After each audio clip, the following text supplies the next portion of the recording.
Sports broadcasting legend Bob Costas making his return to Johnstown this weekend for 2 Tomahawks games. Our Zach K heard from him about what this city means to Costas and his career.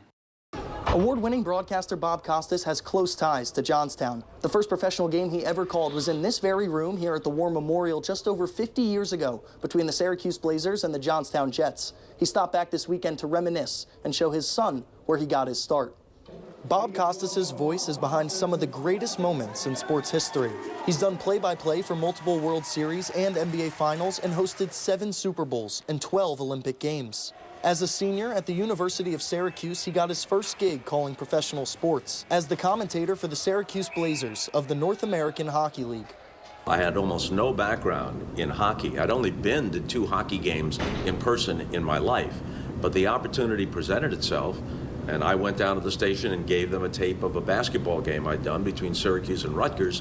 They were in no position to be choosy. It was only a week before the season was going to start, and they were offering $30 a game and $5 a day meal money on the road.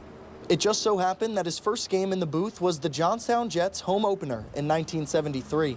Costas says it means a lot to come back to the place where his career got started and bring his son with him. It was an important part of my life and an important part of my career.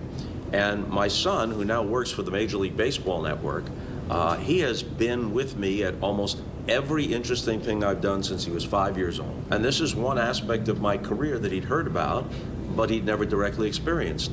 Costas says the last time he was in Johnstown was 9 years ago, when the city won the Kraft USA Hockeyville competition and hosted a preseason game between the Pittsburgh Penguins and the Tampa Bay Lightning on NBC, where he was one of the hosts. This time, he dropped the puck at the game on Friday and will be announcing the starting lineup on Saturday night. He says the arena looks different in a lot of ways, but says there are still parts that remind him of when he was there.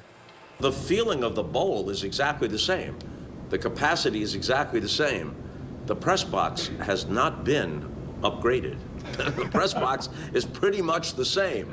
But, you know, and some of the people are the same. Some of the ushers are the same. Some people came up to me and said, "I remember you from then." So, wow.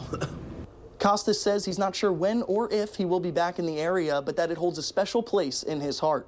Reporting in Cambria County, Zach Hay, 6 News. Thanks for watching the WJAC YouTube channel. For more top stories and breaking news, be sure to subscribe to this page and download our news app.